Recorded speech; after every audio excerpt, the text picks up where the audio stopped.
had a retrial today, have been unanimously acquitted.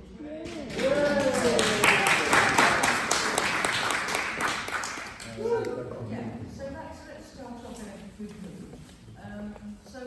Now just a couple of housekeeping things. So the toilets are just through there, the way out is the way you came in. Afterwards, Susannah's got some books which will be selling at a discount price. And if anybody has, I'm sorry we don't take cards or any cash, but if anybody would make any contribution to the cost of the hall, it would be much appreciated on your way out. But you're very welcome anyway. So I think that introduce Susannah Fisher, who's a local author, lives in Tooting, and has just published, as an academic, all her life so far, has just published her first, what she described as a popular science book, because we all need them to get to, ordinary people to get the message. So, you all know what the title is. I think I'm just going to hand over to Susannah.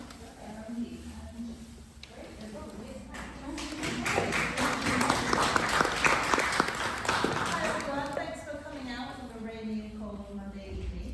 Much appreciated. So, my name is Susannah Fisher, and I work at UCL, and I live in Firstown with my 2 kids and my husband. And I wanted to start with a little story about how this book really came about. So,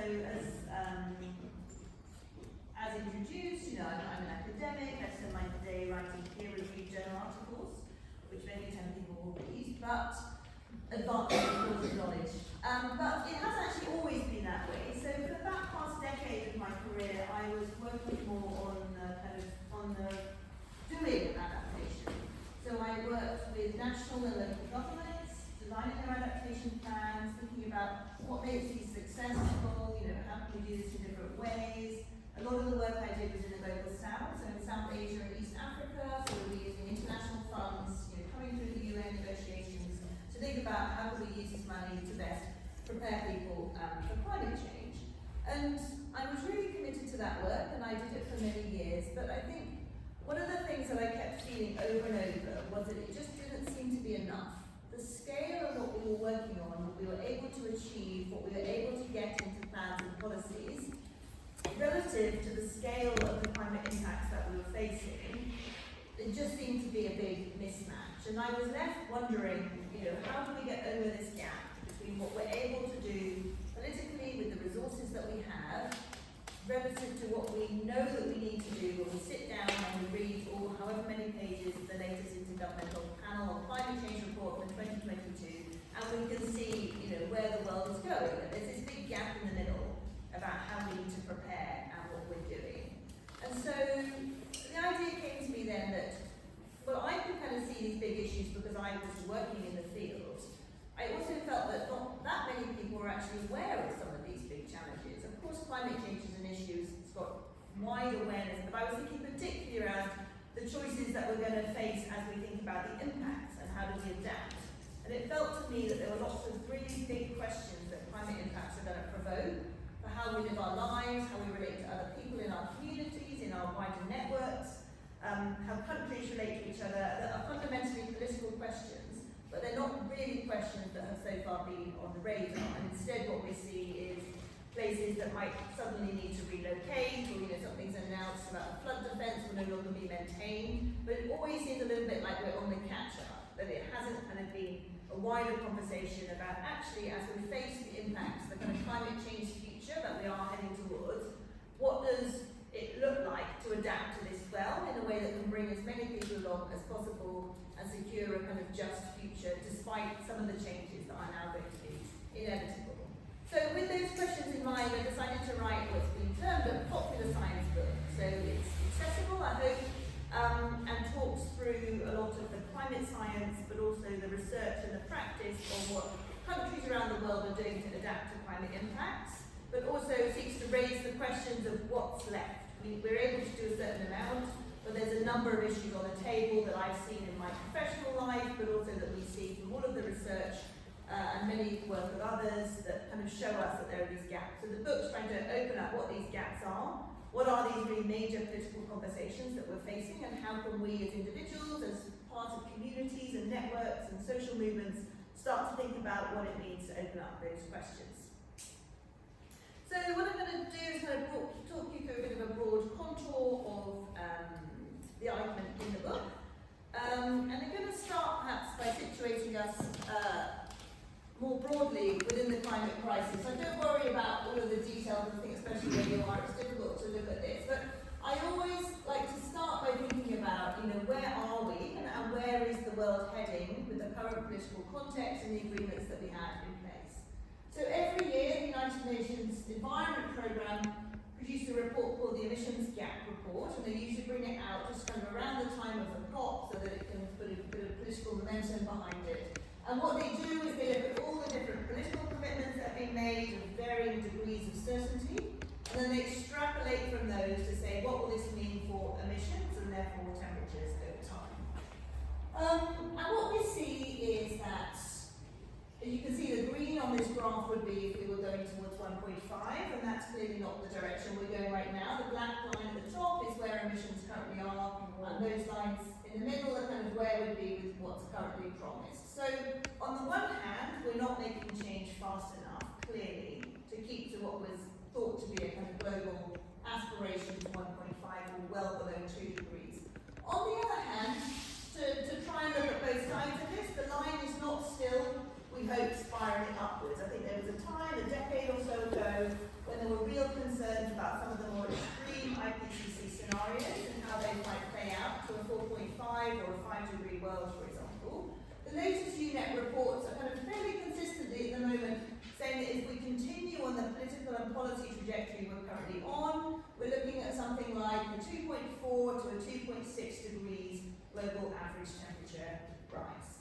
So that's not in the range where the kind of political community is aiming for, the green and the blue, but it's also not spiralling at the moment into those other more perhaps apocalyptic scenarios. So whilst I don't want to underplay the seriousness of those types of degrees of warming, I want to kind of situate it within a context where I see political action as slowly moving the ship in the right direction. Well, partly political action, but also, of course, the economics of the green transition and what other countries are doing because it's becoming increasingly advantageous in terms of green energy, is slowly moving the economy that way. But what we can see is it's not going far or fast enough to prevent the damage that we're seeing from climate impacts.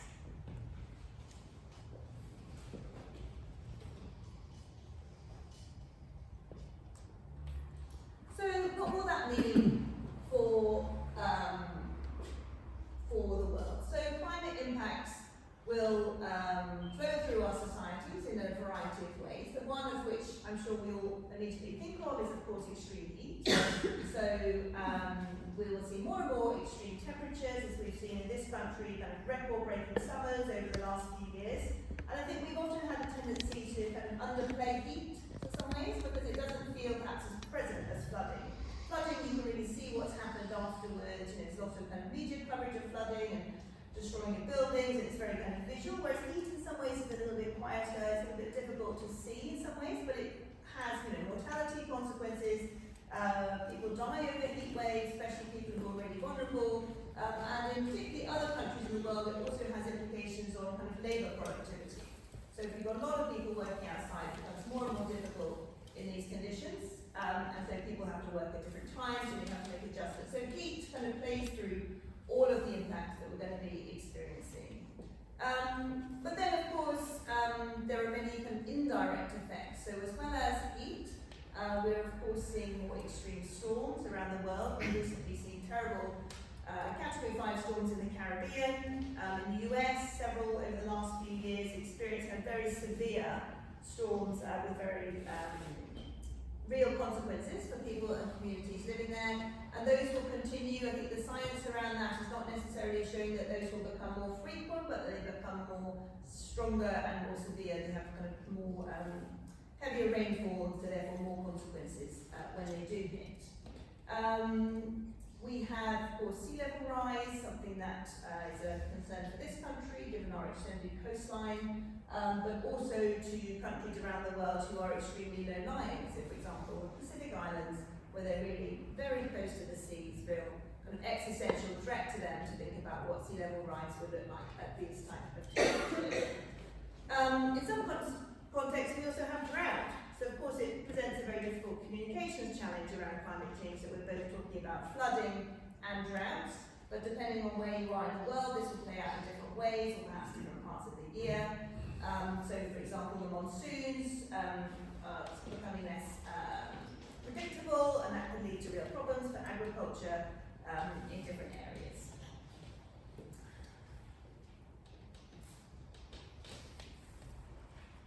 And I'm not going to go into it in much detail, but of course, as well as these impacts that we are able, the scientific community are able to model and kind of follow through what this will mean, there are the set that have been labelled the tipping points, which are much more uncertain impacts that many scientists are still grappling with. So, for example, when we think about the ocean circulation currents that underpin a lot of how heat travels around, if those were to shut down or become much less stable, there would be very major consequences for countries in Northern Europe, but certainly globally, if we were to see some of the real major ones shut down. Other ones might be around the kind of major ecosystems, such as the Amazon. People sometimes talk about the Amazon dieback. What will happen if the Amazon can no longer act in the way that it does? And so these kind of sets of concerns are called the tipping points, where we would say that if one of those were triggered, there would be a more kind of cascading pattern of risk, where it would be more difficult to predict exactly where we would end up. And when we come at this from the lens of climate, we're always thinking about floods and droughts and rain and heat and the kind of immediate concerns. But of course, when we think about our own lives and the lives of people around the world, that will then have many indirect consequences on things like how you access your healthcare, the kind of employment that people can work in, their well-being, their health, their mental health. So there's all kinds of indirect consequences that will follow from those impacts.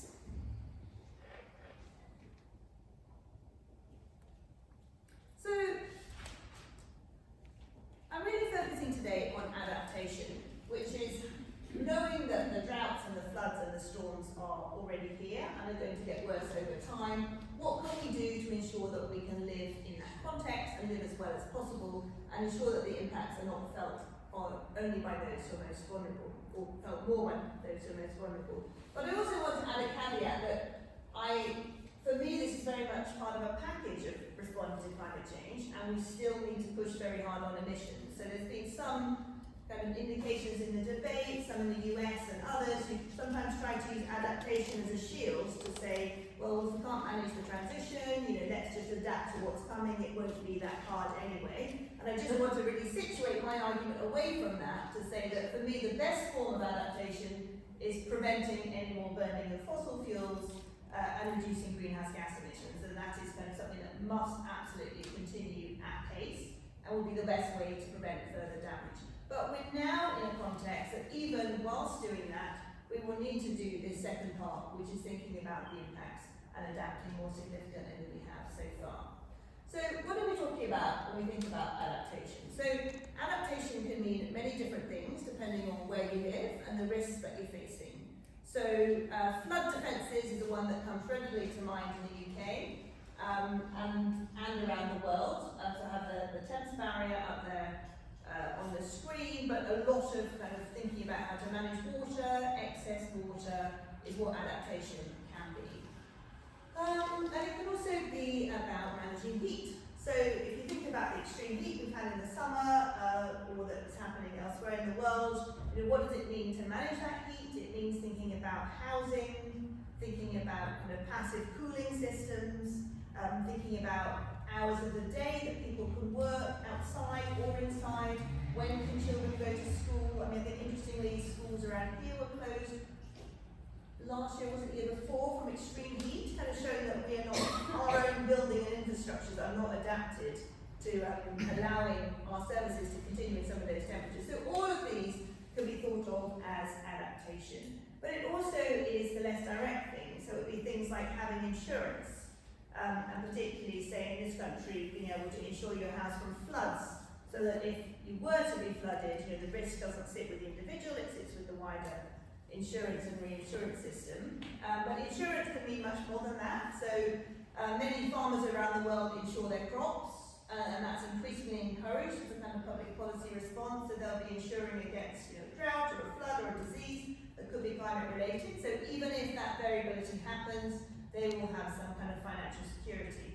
And countries themselves are also moving to insure themselves against extreme events. So with these hurricanes that are coming, often a country will have a kind of national risk system in place that will be triggered by a particular rainfall or a particular measure, and they will kind of receive a payout as part of insurance that they have put in place to manage from these risks.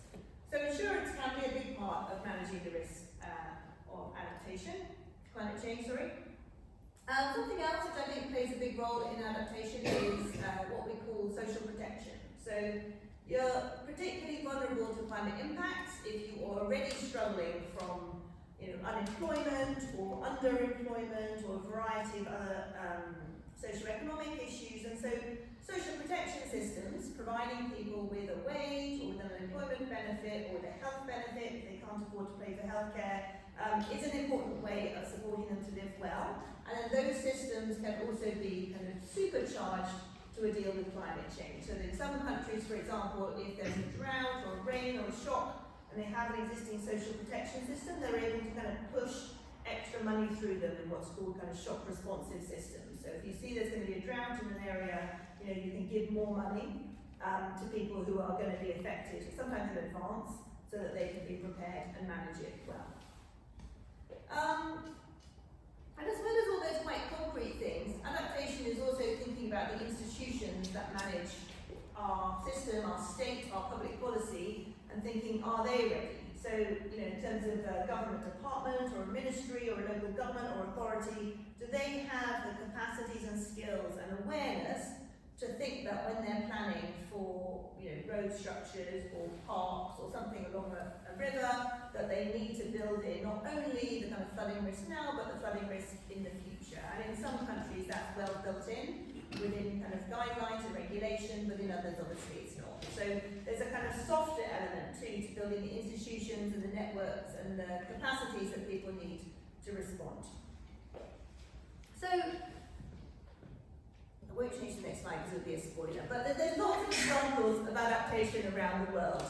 And so the agenda has got started, there are investments, some people's lives are being improved. But I think what's clear, it's not yet going far or fast enough. And I think in the UK, if you've seen the media on adaptation in the last year or two, that's really been made clear because we've had the Committee on Climate Change, we produced their kind of progress reports on how we're doing. And we've had the kind of recent advice that that the UK should start looking to adapt to 2 degrees, for example. So we've kind of seen that our institutions that are put in place to manage climate risk are kind of raising the flag to say that although we've got plans in place, actually what we're doing when we check against those plans is not sufficient for what we're going to see, and the kind of parameters that we've set ourselves to adapt to also need to be increased. And that is part of a kind of wider picture that we see, that where adaptation has got started or has got money, it's still not really at the scale that's needed. And I think that's for a variety of reasons. And the first one, which is the one that everyone will put forward straight away, is that there's not enough money. And it's true. The public purse is constrained here and elsewhere. International money has been a big political issue in the UN for many years. And almost always the kind of so-called developed countries have committed a certain amount to the so-called developing countries and then have not really followed through with that amount. So there's a big trust issue internationally about is there money to help countries adapt to this and how much is it really? But I argue that it's not just about money. We can't forget that it is about money and that is part of it, but actually it's also about how we approach the issue.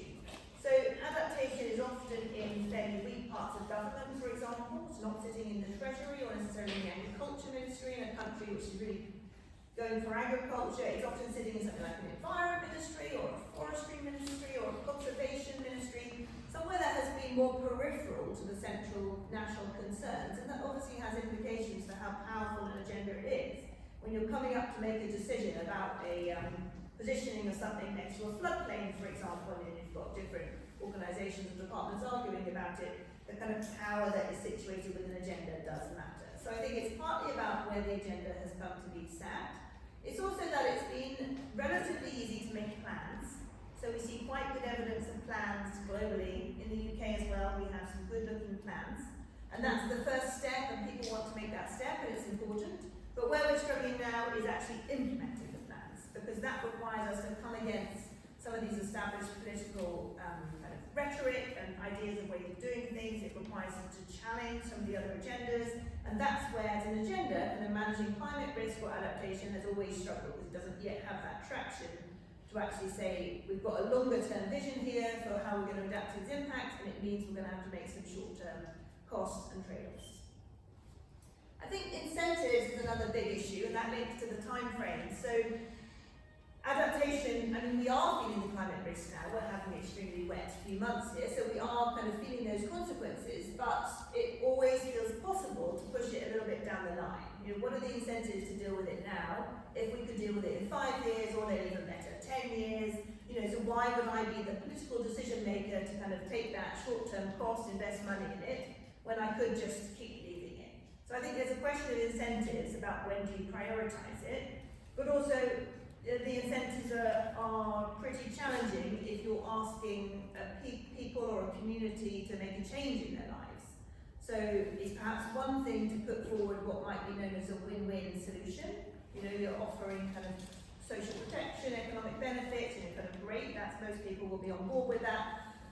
But if you are thinking about, for example, the coastline, if some people are going to need to relocate, that is going to create a lot of kind of political upheaval and debate, and it's something that a politician doesn't necessarily want to have to consider on their watch if it can be pushed down the line. And I guess the final point I want to think about why it's not going far or fast enough is, in the world where I've done a lot of my work, so in the global south, adaptation has often been seen as very different from socio-economic development. It's been a kind of a separate agenda, and that has been because of the way that it's been financed, because it's needed to be separate to the kind of international development finance. Its climate finance is separate, so it's needed to separate the issues. So on the one hand, you might be thinking about, you know, restoring health and education and reducing poverty, but then your climate adaptation will come and say, okay, and in addition, you know, let's think about how we manage the storms and droughts. But it's very difficult to see that agenda in the round when you're kind of maintaining these boundaries. And I'd say even in countries that aren't looking at international finance, we still have a bit of that separation. So adaptation is a bit of a separate issue, but actually many of the reasons people are going to be vulnerable to heat or flooding or storms are because they are already in a difficult structural position within society. They are already marginalised, their voices are already not heard, they are already living in poor housing, they already don't have the money for the extra costs that might come with extreme heat, for example. So there's a need to look not only at what the additional risk is coming, but how it will kind of play through existing vulnerability and kind of structural factors that are in all of our societies. So I think that in that context, where lots of what we're doing is not really going far or fast enough, I have come to argue in the book that there are a set of hard choices, which essentially are political choices that cut across the realm of climate impacts that we're going to have to confront in societies around the world. And they won't be the same hard choices everywhere. If you live on a coast, your issue is going to be different if you're living in the flooded Somerset levels. But there will be kind of hard political choices that will require kind of trade-offs and wider coalitions to think about how do we move this forward. So what I want to do is talk you through kind of 2 areas where I see some of those choices. So one of them is people on the move. So it's a pretty controversial topic around to what extent will people need to move due to climate-related impacts, and to what extent is that really due to climate change or due to many other factors. So the kind of academic debate on this is very extensive.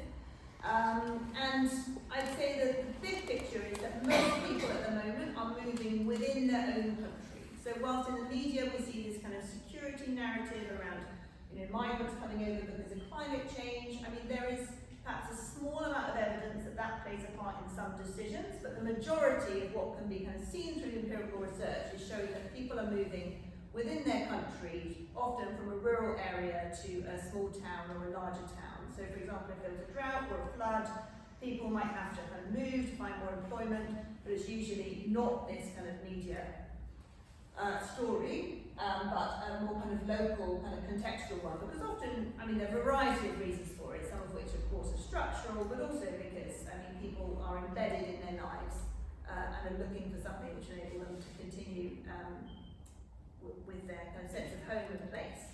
So moving in the context of climate change can be thought of in many different ways. It can be that kind of moving from an extreme event.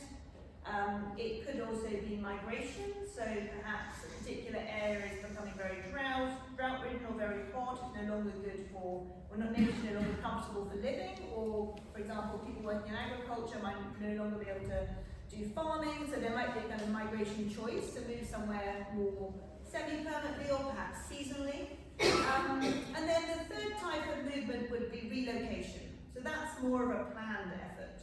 So that would be around coastlines around the world where a government or a state is no longer able to provide the defences, or perhaps never did provide the defences, and so people who are living kind of right in those coastal zones will face some hard choices around at what point are the kind of impacts impacting so much on daily life that people wish to move, or do they not wish to move? And that's the fourth kind of type of movement, is what we call in the kind of academic world the immobility. So people who are kind of facing a very, very difficult context, perhaps a lot of flooding constantly in a coastal area, but they either can't go because they don't have the resources, or they just really don't want to. They really want to hold on to that sense of place, and they are willing to put up with a lot of discomfort and kind of damage to their housing or their assets to keep staying in place. So climate impacts will play across in a range of different ways around the world. It will result in different forms of movement, but as I said, those forms of movement are quite complex and quite different perhaps in different places.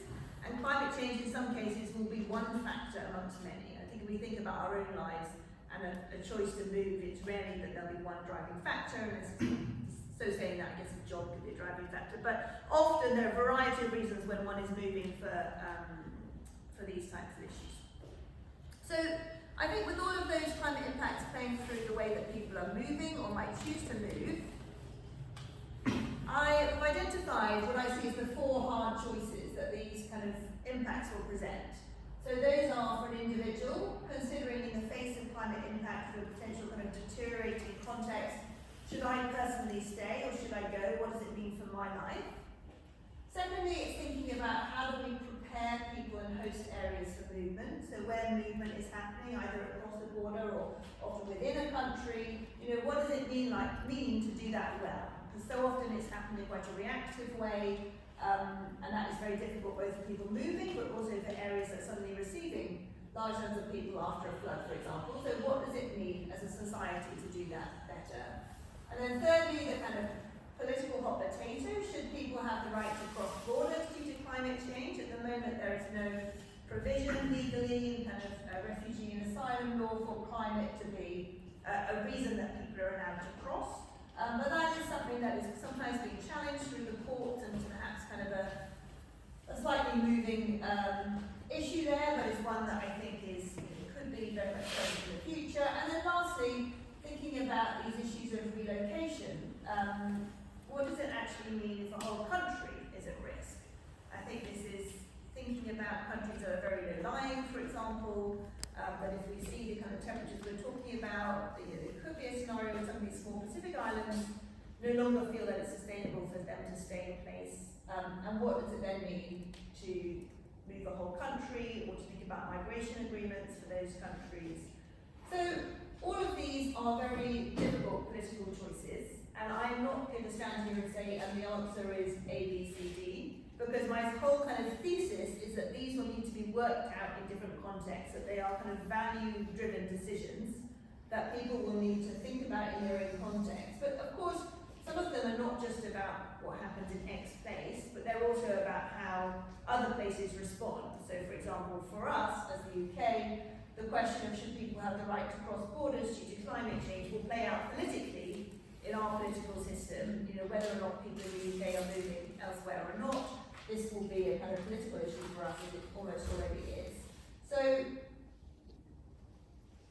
I think for me these present really important challenges and things where we need to start trying to instigate those debates so that they don't. The kind of idea behind the hard choices is that we need to kind of build coalitions and ideas behind them, because these issues will keep presenting themselves, and they presented themselves in many ways already across the world, and unless there's a greater conversation, deliberation about them, you know, the automatic response is not necessarily going to be the one that's going to support the most people. So it's a question about how do we open up these choices to think about what a better future could look like. So the second kind of area I want to talk about in more detail, so in the book I talk about 4 different sectors. So one is human mobility, one is food, one is nature, and then the 4th one is fighting the fire, which is about conflict. And given all the conversations we've had about Greenland recently, I thought I would go with my second kind of area to talk a bit more about how climate change will play through relationships between countries and other areas of conflict. So the climate impacts on conflict are difficult to explore in the research. So the IPCC will say that the likelihood of climate causing international conflict is very low, and of course the difficulty of ever kind of proving something like that in a research context is very difficult. So the kind of overwhelming consensus is that international conflicts are formed by a range of geopolitical relationships, which of course is true, and that climate will kind of play through them as one other factor.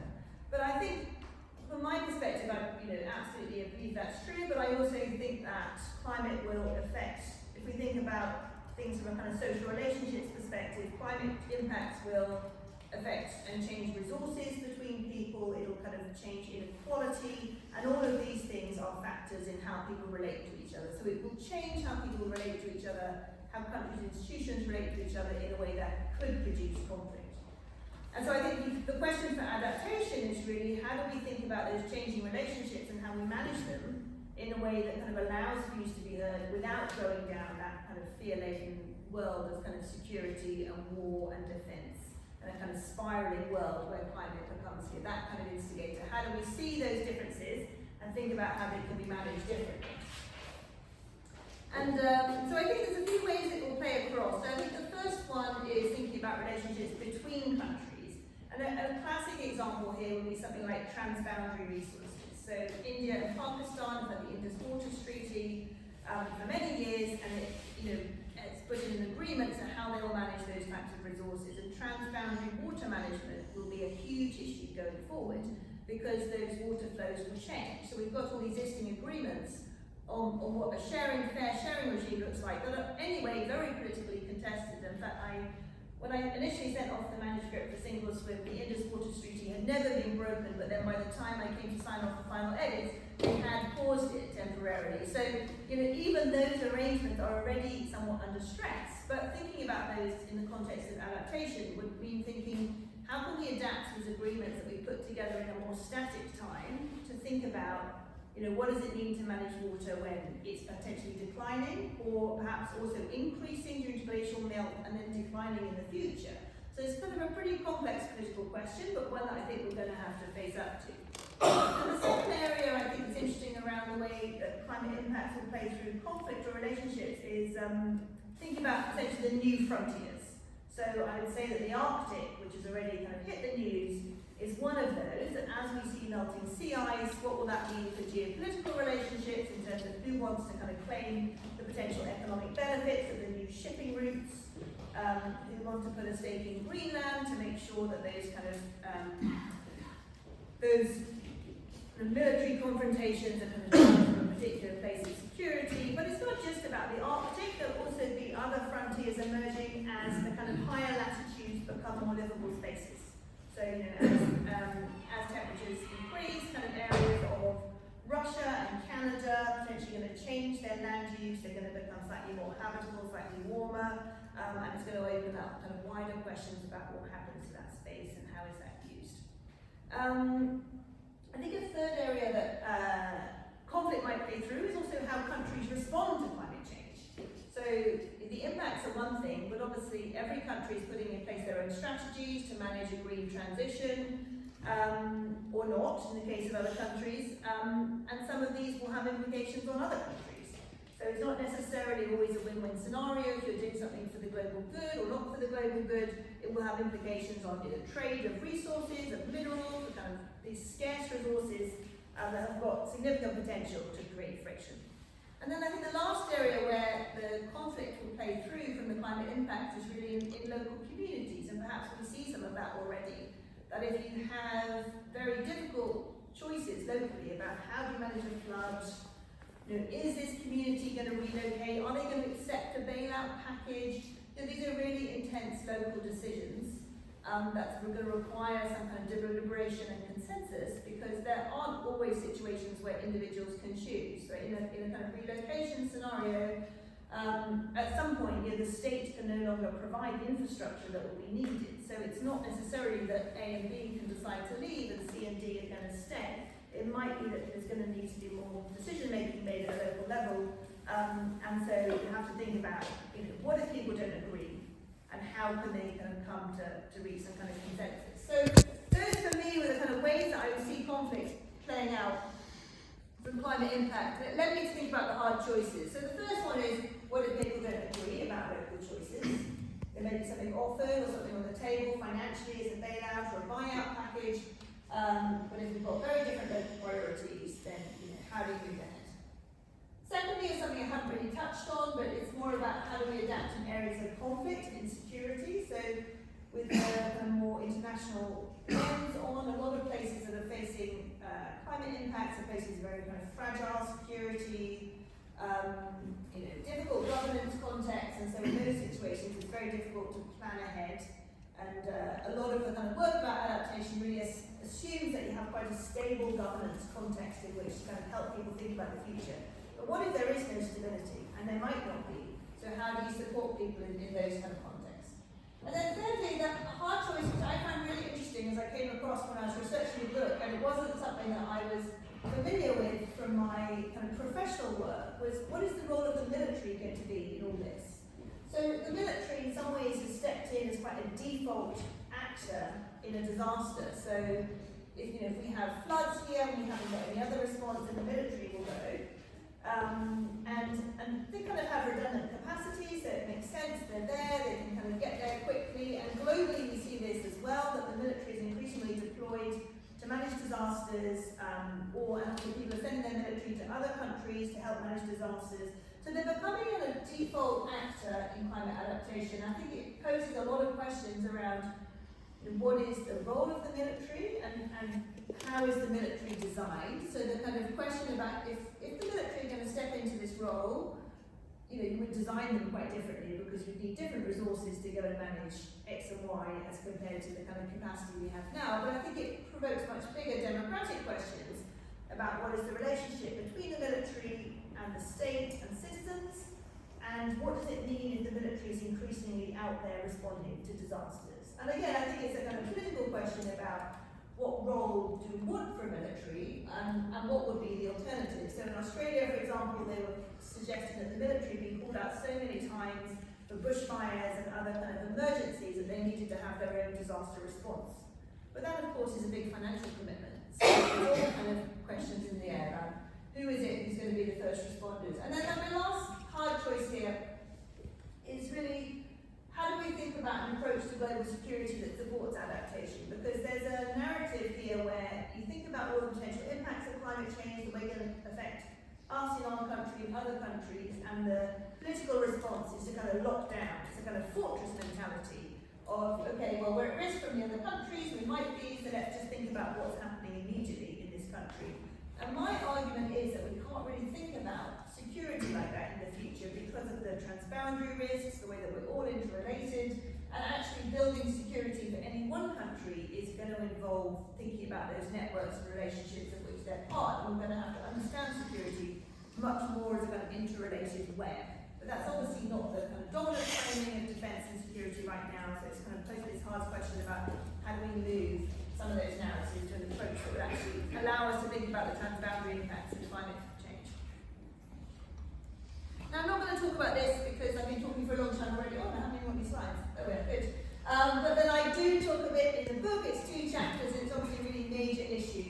about the way that climate impacts will play through food production and nature.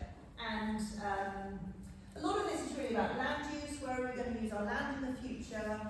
You know, we're going to be using it for sequestering carbon, or for biodiversity, or for food production, and all of those being somewhat in tension because there's only a limited amount of global land that we have to share around.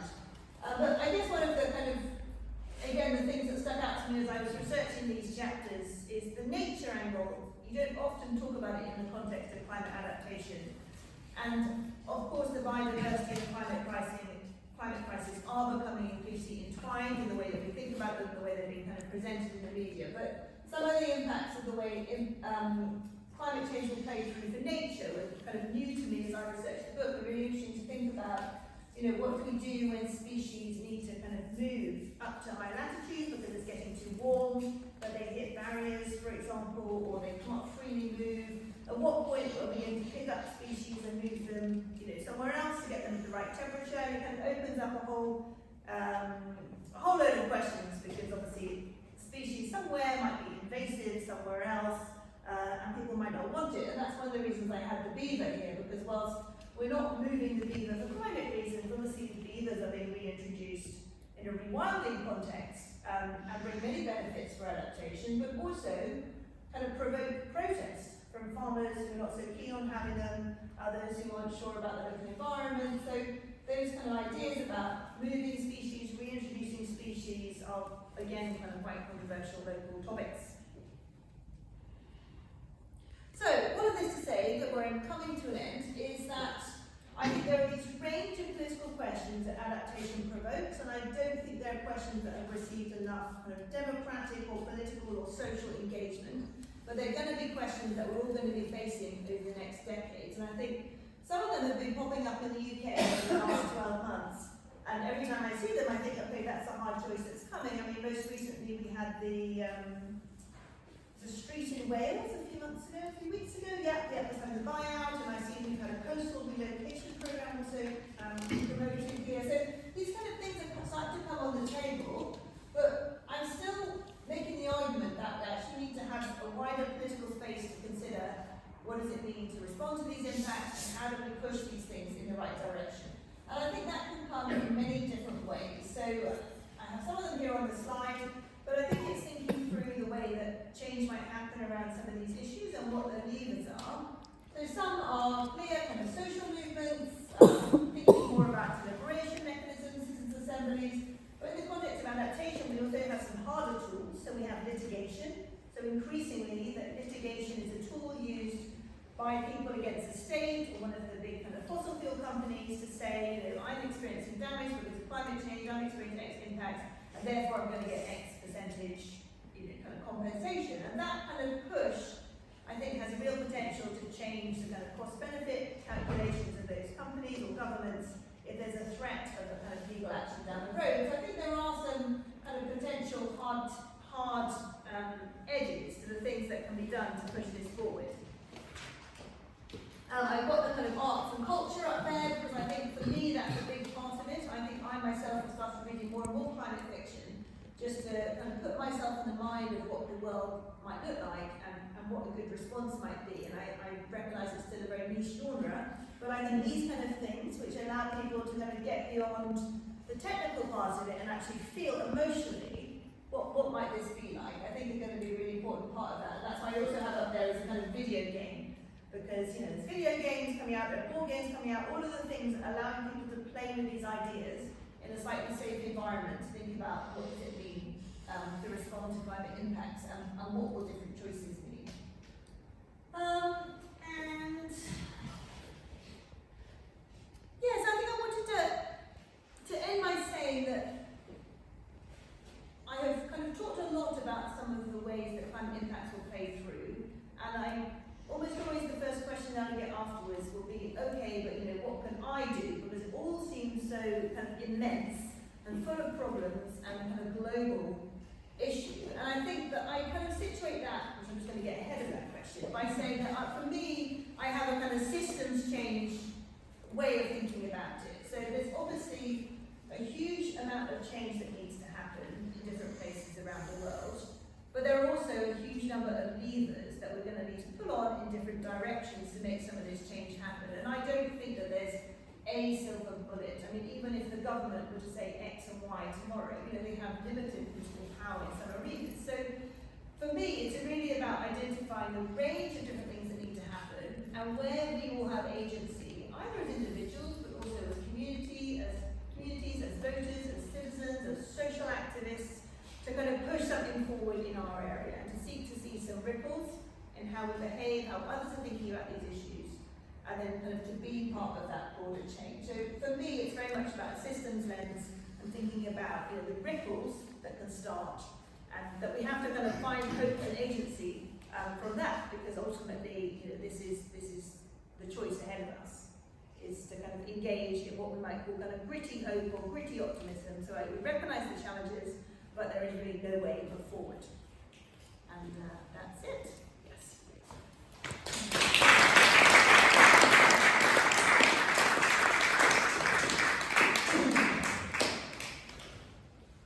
Okay, so I'm chairing my own Q&A.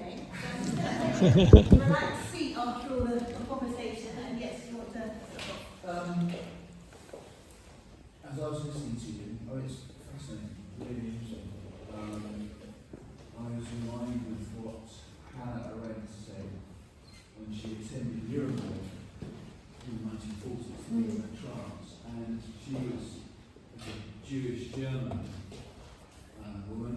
She was thinking what caused Nazis, what caused the rise of fascism, and her main thought was that actually the insecurity of the late 1920s, depression, massive inflation, that's kind of social dislocation, sense of loneliness that the Germans experienced their work was wiped out, led them to have a deep sense of wanting to belong, wanting to some sense of security, and that led to the rise of fascism. And I think we're seeing something similar now.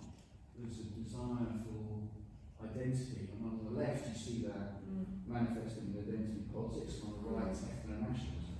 I think it's going to get worse. So one of the things I think is going to be really important in terms of adaptation is answering that spiritual question. How do we help communities to find a sense of belonging, sense of place, a sense of rootedness?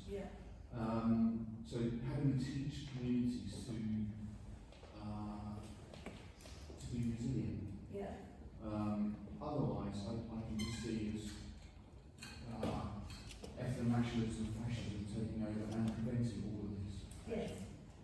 I don't know what your thoughts are on that. Yeah, no, I agree with you, and I think not just preventing this, but I think also there's a risk that climate-related disasters and responses that will play into people feeling more marginalised and kind of play into a huge lack of belonging. So that's why I think it's so important that we have to kind of turn the issue around and actually ground it now in some of these places where people are already feeling excluded, and think about what does this mean here. And I think the adaptation agenda has often suffered from being perceived at least to be more top-down, expert-driven, kind of coming in now and saying, oh, by the way, the sea defences have got to go. That's not the way to bring people along on the journey.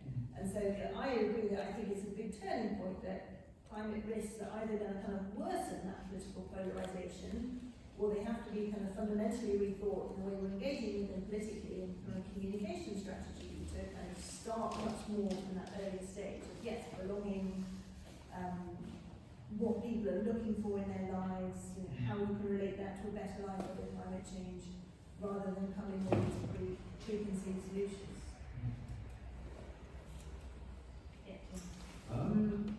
If you had to have, say, 3 local policies you introduced, I say this because Susannah Fisher she's sort of full circle of this, and she's gone back to saying local action is where it's at.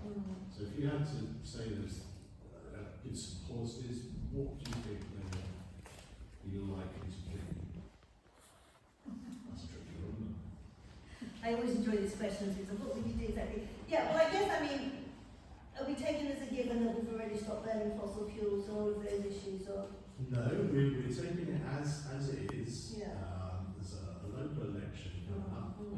Which, online the manifesto, which sort of policies would you write, would you think would be useful to put into forward action, just move it on? Okay, great. Sorry. Well, yeah, I mean, I think, for me, as I said, with the kind of greenhouse gas emissions and adaptation, for me, a primary policy would have to be about reducing fossil fuel usage and greenhouse gases. I think for me, that's like number one. So, what does that mean in our context? It means things about heat pumps, it means things about housing insulation. So, we'll kind of get into the nitty-gritty of that, I guess. And then I think, from an adaptation perspective, I think it's really thinking about what are the kind of community or infrastructure resources that we need. So I think here we already have some kind of heating spaces and cooling spaces, for example, but I'm sure those could be more widespread and supported. And then probably the last point would be about how we engage people. So, how are we going to have these conversations about if it's heat pumps or getting rid of the gas boiler or thinking about enabling extreme heat? How are we going to create these conversations? So kind of process or way that we can bring people on board. And, at the end of the day, it's always difficult for me to say this is X what I would do locally because I'm seeking to make a global argument. So I kind of dread those questions, but I've done my best. Thank you. Well, this is an international question, which is, you mentioned rightly that we don't have a refugee treaty for climate change. Yeah. It takes between, 5 and 10 years to get a treaty into law. Are you aware of work being done on it? Are there drafts being proposed? No, I'm not aware of the push in that direction. I'm aware of the kind of overall political narrative of the International Court on Justice, who made a kind of variety of statements which have kind of normative political value but aren't directly implementable. So that's my kind of feeling that there's a changing broader context, but I'm not aware of the nitty-gritty being done, and I think we're probably not in a political context where that would be possible right now. But is there not even a movement? Has nobody got any kind of blueprint for what's going to happen when the mass migration start?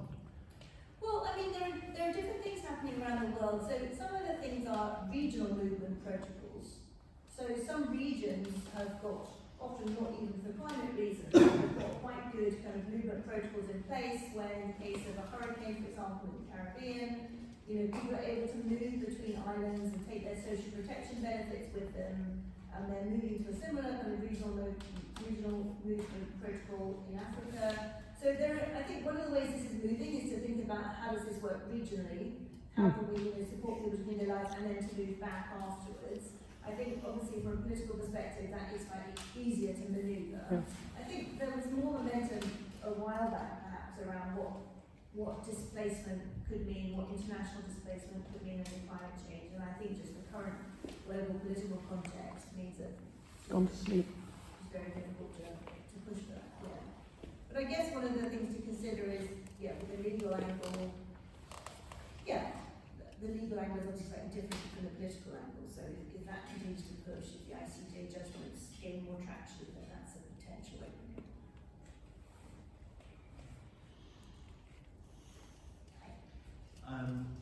I was thinking your last part, your very last part where you were saying what can people do, and then it very much resonated with me because I was, thinking having been involved in the climate movement and then trying to get traction on kind of national political changes just doesn't seem to happen. In fact, the reverse seems to be happening. So, and I feel like I'm coming back to the community, and it feels like actually the most traction I can get, or people close to me, is by working in the local community and then just speaking to local councillors and the council and trying to get them to be able to do things, and to influence policy in that way. And the other thing that struck me is also, just in terms of education, it just seems like so much of the population it doesn't really, I I don't know how much you speak to them, it just really doesn't sink in. And, you know, and I know a huge amount of work has gone into kind of like how do you communicate the climate crisis to people. Yeah. And it just seems so tricky and, you know, such a difficult area. Yeah, and I guess in some ways adaptation or climate impacts provide a kind of way to make it feel relevant to people, because people will have experienced, you know, our extreme or kind of record-breaking summers that we've had, the kind of wet weather. So in some ways it starts to become a little bit more tangible. But as you said, the question of like where your agency is to do something about it is still very difficult. I mean, I think what you're saying about returning to community, I sometimes feel like for myself personally, that I'm often on a spectrum, that there are times when I have energy to kind of fight the bigger fight, and you know, you can put years into that, and then, because it's difficult when you don't or do see a tangible outcome, then one returns to something where the outcomes are more tangible. But for me, it's a bit of a kind of fluid thing. You know, one might spend some years doing it locally and then kind of gain the agency again, or the kind of energy, or not motivation, but the kind of the energy almost to take the bigger fight. Yeah. Well, I have some questions. Well, was there a question here, or no? Did you put your hand up? Was my imagination? Yeah. Why don't I go with you and then we'll talk? Yeah. Right, difficult to phrase this question because the situation we find ourselves in is worldwide and time runs short. But historically, in all these things, when the interface between governments, whether it is democratic or otherwise, you always find that you have the people against the government, in inverted commas, and push almost always comes to shove. Now, we realise what's been going on and what's been going on for years. Could you, in this country, quantify where you might think that we are on the roads between push and shove? To quote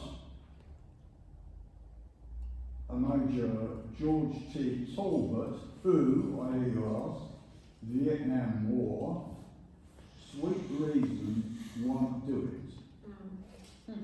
Where do you think we are in the line between push and shove? I'm talking about this country now. Can you just talk to me about the push and the shove? Well, I suppose I could rephrase it by saying riots in the streets. I mean, we've seen arrests under spurious circumstances for various reasons. But, you know, the whole thing is really climate driven with everything that goes behind it.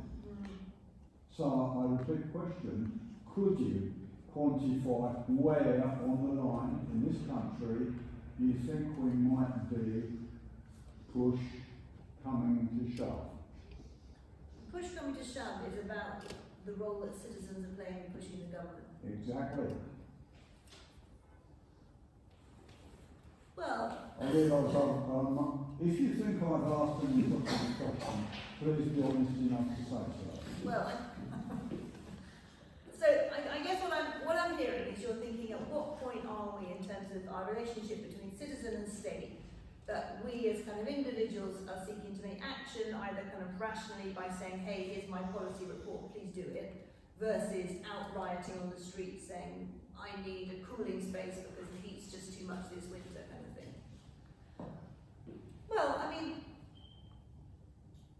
I guess we can all kind of reflect on that from our personal experience, that at the moment, these issues, the ones I've been talking through in the book, I don't think are the ones that have got people on the streets. I don't think that there's been that connection between, you know, what we are doing or what's happening globally and what's happening to people here and elsewhere to make these kind of political issues. So I feel like we're very much at the earlier end of the spectrum as for climate adaptation, because people aren't just aware of it. I mean, I guess the question is, if we see more serious disruption in the future, or when we do, like how quickly will that flip and what will the civic response be? I think that's an interesting thing to think about that I personally don't know the answer to. But what is it that if the railways, obviously we often have a breakdown in the railways, so some as a national kind of population we're somewhat used to that. But as we see this kind of increasing climate impact play across, what point of disruption would provoke a bigger response before we had a public policy response? Yeah, I'm not sure. Yes, but surely the other dynamic that enters into this is the fact that you have the people, Yeah. to use an Americanism, versus vested interests and government representing those vested interests, which obviously is going to be a very aggravating factor, particularly when government talks about growth. Yeah. Anyway, I'll rest my case. Yeah, and so I just want to say that in terms of the kind of vested interest, I think this is an interesting question about who is obstructing things that would lead to climate adaptation. So I think we're more used to thinking in the fossil fuel context of, okay, as the fossil fuel companies, obviously they don't want us to reduce greenhouse gas emissions. In some ways, the obstructor is quite politically visible. But in things like this, I think we have to think, like, what role are the food companies playing in this, for example? What are the advantages or disadvantages to them to having supply chains disrupted? Or what about the companies who are building on the floodplains? So I think it's a different way to think about the obstructions and the vested interest, but it's something I think that hasn't had enough attention so far. So thanks for bringing it up. Yep. Well, I think it's safe to say we've arrived in a time where we need to be thinking of adaptation, not just prevention, because we've come too far in. If by focusing on adaptation, spending money on it, spending time, do we risk kind of normalizing this is what it is, let's adapt instead of spending money and resources on actually implementing change? So what are your thoughts on it and how do you balance the scale? Yeah, I think it's definitely a big risk, and I think it's why a lot of people haven't wanted to touch adaptation, because of this feeling that it contains the idea that we've given up, that fossil fuels are going to keep being burnt and greenhouse gas emissions rising, and so we'll just do the other side of the coin. And even writing the book, I felt quite nervous, and we're just kind of making sure to tread that line to make it very clear that what you can't use this agenda as an excuse. And I think there's also a question, as you say, about if we talk about the kinds of impacts that are going to happen at 2.4 or 2.6 degrees, which is where we are currently heading through the trajectory, are we normalising the fact that we're going to 2.6? Whereas some, more kind of the global south activists will be really holding on to 1.5. There's quite a few people, I think, holding on to that now, but the kind of well below 2, and even talk about the fact that this is what the world looks like, and normalising that we're going there and then creating plans for it. So, I think it is a very difficult line to tread, but I also feel that we have to hold hope, but we can't be kind of falsely hopeful, in that, there are going to be impacts, and if we look quite seriously, it might well be in those levels. So I totally hear what you're saying, and I think it's quite a difficult line to tread, and I've often thought about it a lot myself. Like, how do you prepare for a future not kind of making that future more likely to happen? How do you kind of hold the possibility that things might be better? And one of the ways I try to do it is think about kind of adaptation as being an opportunity for better futures. So those, in many cases, those futures will be better for people regardless of whether we have climate impacts, but obviously not in all situations. Yeah, that's a really great question. Yeah. I think it's really interesting what you said, the point you were making, and I think this is a real challenge for the environmental movement. I know that Rupert Reed's Climate Majority Project, which Caroline Lucas is now behind, has received a lot of criticism from people saying that his support or their support for adaptation is effectively kind of they're giving up on turning off the tap and whatever. And there's been a lot of kind of argy, in different groups. And I absolutely agree with you. We need both. We need both of them now. You can't choose one or the other. So I think, that's my question. How does the environmental movement navigate this? Because there are a lot of people who, you can't have the environmental movement fall apart over this. You know, you can't have people fighting against each other. I mean, that's ridiculous. How do we, I don't know, do you have any thoughts on that? How we, within the environmental movement, how we reorientate ourselves, so instead of just, you know, I mean, 1.5 is gone, you know, how do we manage that inside the environmental movement? Yeah, I guess for me it's partly a framing of adaptation, as you say, like there are obviously many issues within the environmental movement, both local and global, and from my perspective the adaptation issues haven't so much been part of it in many ways. But as you say, as they come on board, how do you avoid taking away the oxygen from the other side? And I think it's a very careful positioning issue, and I'm navigating it myself. We need to position it in a way that's complementary and doesn't take away. And I think there's a lot of kind of gentle positioning around, what you think about as where you are adapting to, and what that assumes the other side's doing. So I don't have any ready answers, but I think it's a real framing issue. It's an impossible question in a way, isn't it? But I've been really shocked by the vitriol against things like the Android Project, but from within the environmental movement. You know, because for me, of course you have to have it. Yeah, but that's been a very kind of pushback on adaptation for a long time, that not within the UK, but more globally within the debate, you know, that when the Global South countries were kind of pushing on with the UN, and it was perceived that it was kind of taking away oxygen from mitigation, and should we be talking, because it seems like you've given up. And then of course in the international context we've also introduced loss and damage, which is really the kind of accepting the level of damage that's happened, which has also come under critique for kind of accepting a level of damage rather than being to fight it. And is this spectrum of realism to hope, you know, where do you situate yourself along it? You mentioned that certain questions major questions hadn't received enough political engagement. You've talked about local action being important, but are you actually talking about the main political parties not engaging enough, and what do you feel they should be doing? Yeah, I guess I'm talking about political with a small p, so kind of conversations and political debate of all levels, of which of course political parties are one. I think many of these issues are not yet big political P issues with a climate lens. And you know, there's a variety of reasons for that, but one of which is because they won't feel that there is a desire from the citizens or the voters to really engage with these issues, and they're not necessarily vote-winning causes.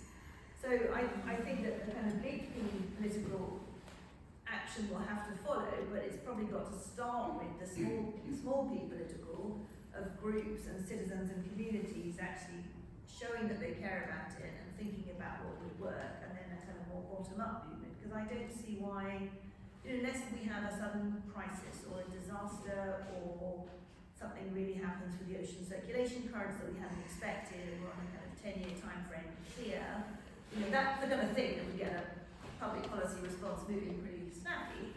But unless we have that kind of focusing event, I think it's going to take a while for the political parties to take it on, because of all the reasons we've talked about, the trade-offs, the incentives, the desire to leave it for the next lot. So following question then, what can we do to increase that push to trigger the political parties actually going under these? I think with adaptation, I feel like it's important that it's a lot of different issues altogether.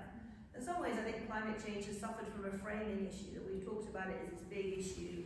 Same, reducing greenhouse gas emissions or adaptation. It feels like everything, but also nothing.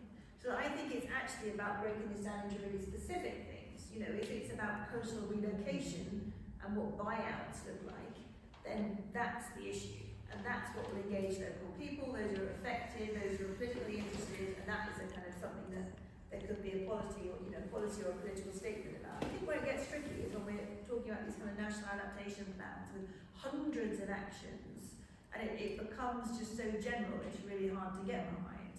And I think, similar in the UK, isn't it? We've got our international commitment, thinking about the mitigation side of things, but when it comes down to what we're going to need to do to achieve that, that's the quite kind of small household level things in some ways, or it's our wider structures in the grid.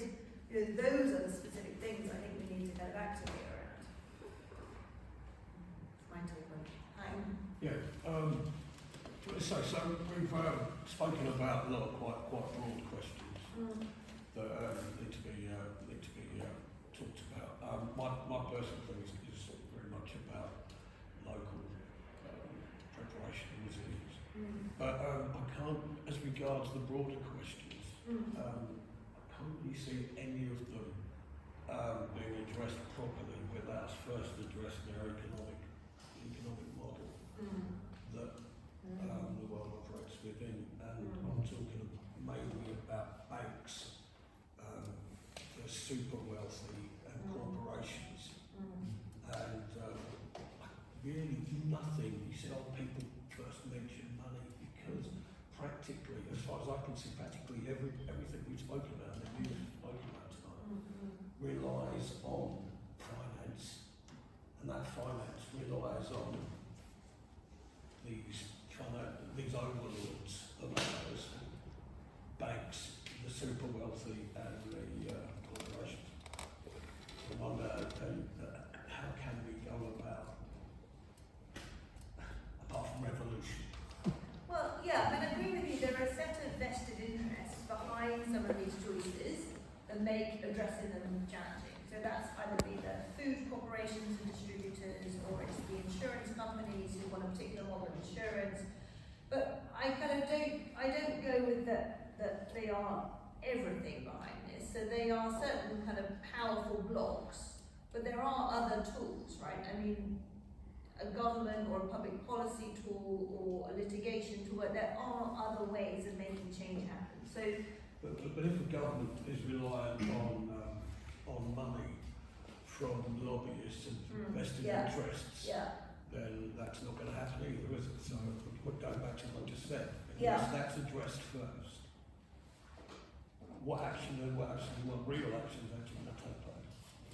yeah, I mean, obviously having a democratic political system able to respond to citizens' concerns is somewhat a prerequisite to follow what citizens want. I mean, so yes, that might be part about thinking about who's influencing negotiations, and conversations, and what role do they play.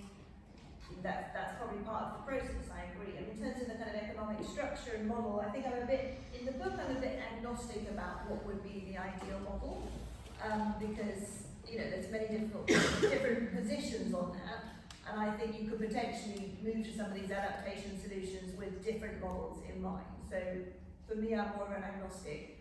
But I agree with you that there are kind of serious actors of obstruction, and some of the way this is framed, at least in the kind of world that I work in, is more of a kind of, we're all in this together solutions, which is part of it. But increasingly, when you get to choices where there are going to be trade-offs and costs, it is in a world, as you say, that there's going to be much harder need to push back. But if you have the answers, then feel free to also. No, absolutely not. All I can say is that anything's better than what we have right now, and what we have right now is just exacerbating everything.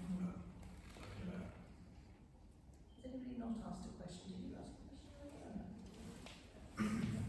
question? So I think it was a really interesting outline of the kind of systemic nature of the challenges, and it struck me that what you also advocate is something fairly pragmatic. There are discrete areas of kind of concern that can actually be addressed very, very pragmatically, and don't actually require too much of a step, really. It just requires a bit of political will, which might actually happen in any case because of the way the imminency of the problems that we're facing.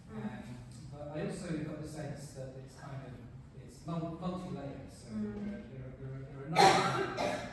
There's a kind of political, there's a personal, there's a political. There's also kind of an issue about kind of what the behaviours are that might be sort of supportive of an approach to given those kind of tiering of the response, can you think, are there examples around the world where actually people, communities are taking some of these steps? So are there kind of discrete examples of actually, you know, they're doing this really well in Holland or doing this really well in Greece or this community appears to be doing that well. In your book, you sort of point to, well, actually, we seem to be making progress here on the right road here. Yes, I certainly do my best to draw out places that are kind of glimpses of hope, is how I call it. And I think we do see them. So, you know, there are examples where countries, say Bangladesh, has put a huge effort into early warning systems for cyclones and it's massively cut their mortality from cyclones. So there are examples at all kind of scales where, you know, governments or others have taken action and kind of managed adaptation. I mean, I briefly mentioned the regional movement protocols or something else, like the Caribbean and other, and the African continent. They're looking at how you can move people and give them support if they're internally displaced. So there are kind of local or regional solutions, and I think for me it's helped. As you said, I am perhaps a pragmatist in that looking at our global situation, it's much easier for me to hold hope for the future, to see it as a mosaic of different things that help some people in some places and they start to overlap, than to see a kind of global multilateral solution, which at the moment we seem so very far from. So I think we do see these pinpricks. I mean, relocation, for example, is interesting. There's lots actually of coastal relocation around the world done already, and kind of buyout schemes. So there's lots that we can learn from them. I mean, they're often very difficult, even if they're done well. Of course, nobody wants to move. So it's a very difficult outcome, regardless of how well you've done it. But you know, there are places where people have led those processes, they've felt agency, they've kind of committed to a new place. So I think across many of the areas we see examples, and we can think about that as a mosaic. I guess what's often challenging is if we see really great examples, often at a local scale, those obviously are within tiers. So there's lots of work getting money down to the local communities, say in countries like Kenya and Nepal. And that can be really great for the local community, but then you face the issue of how to manage the risk, you know, like at a county or a kind of more regional scale, because if you're just kind of giving finance here, people are still at the flow. So it's a kind of question of tiering. But yeah, I think we do see great examples, and I think thinking about that as a kind of mosaic building up is the kind of best way, I think, to see the systems change there is something that kind of is hopeful. Hi, in the back.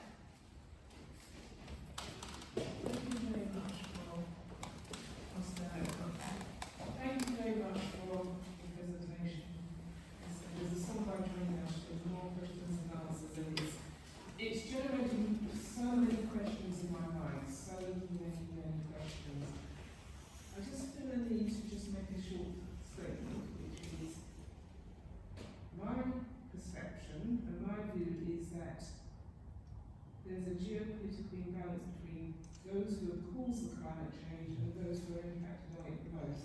And I just feel a need to say that because of my heritage and because, and I'm glad you just mentioned it, that there are pockets of people around the world who are doing hopeful things to try and address the climate change. And there are also people around the world who are living in a way that they have not made any impact on it. And I think one of the things that we all have to accept is that if we are really serious about addressing the climate change, including me, we're going to have to make some fundamental changes to our lifestyles. And that's the reality. If I look at having been in Ghana, my country of origin, in November, and going not just in a city out, if I look at how people live there and how we live here, so I tried to encourage someone to come along this evening, and they said, paraphrasing, talking about climate change is a luxury for the middle classes who've got time and resources on their hand. I've got things to do. And they're kind of wrong, but they're actually also kind of right. So for me, this is an open question to all of us, because I don't expect you to have all of the answers, is how do we bring it into the centre, bring it into a place where we are empowering, I'll use the term ordinary everyday people, take it out of the academy, and this is a good attempt to do it, take it out of the academy, because ordinary people are out there struggling, really struggling with what's happening in the world, trying to live the day to day to day.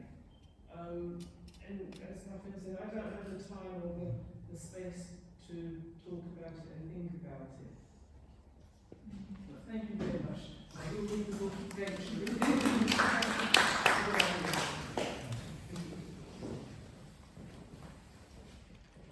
Just see if that. Are there any more questions? We've probably got time for one more.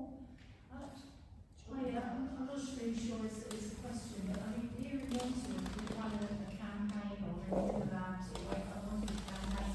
One of our demands of the council is in terms of disseminating information about emergency planning and improving on their emergency planning. And, you know, we are getting kind of stonewalled on that, actually, because there's this thing you don't want to, well, we don't want to alarm people, we don't want to catastrophize. But it's a double win, isn't it? If you're actually saying we need to be prepared, but we also need to be talking to people about what the climate emergency is all about, and what it's going to mean for us, our families and our children to the future. And I've just been composing something back to our environment lead in the borough, which is to say, in the run-up to tonight, we're in an emergency. In 1939, before war was declared, Wandsworth had made choices when there were all kinds of financial constraints upon the borough and its resources, as there are now. And they had recruited ARP wardens, they'd begun a programme of building shelters, they'd done a huge organised evacuation procedures, they'd done emergency planning across the borough before war was declared. They weren't afraid to actually say, look, we think this is an emergency, we think this is coming down the line. And despite all the financial constraints, the money was pumped into that public information programme and actual physical planning. And I think we just need to keep the pressure up, because if we can actually say to our local authority, you need to be talking to people about what the emergency is, and this is what we're doing in terms of adaptation and resilience. That has got a double impact. And, you know, the problem that we've been talking about, which is squaring the circle between saying, you know, we don't want to kind of just say, yes, this is all going to happen, and we're just going to have to go along with it. We need to fight for it, we need to fight against it, we also need to prepare. And so that's one of the things that we're doing in our local level. Okay, maybe I just add to that for anybody in Wandsworth and anybody else welcome to join us. On the 4th of March, we will be lobbying with Council about emergency planning, and we'll be from south side from 5 o'clock and then walking up to the council. It's a full council meeting, and we're going to be leafleting them and lobbying them and impressing on them their role to start thinking, if they're doing something, start thinking seriously about this locally and do their job. Can I just mention one thing as well? On the 28th of March, there's an anti-fascist march taking place, I think, probably from Trafalgar Square, because of the threat from the far right, and lots of people coming. It's called Together, I think, and so lots of people are joining that. So that's on the 28th of March, which is probably a Saturday, and I think it starts at Trafalgar Square. Yeah. Okay. Sorry we forgot at the end of the talk to make our announcements. It seems a bit cheeky. So if nobody else has got any questions, I'll just say thank you so much to Susannah for coming. It's very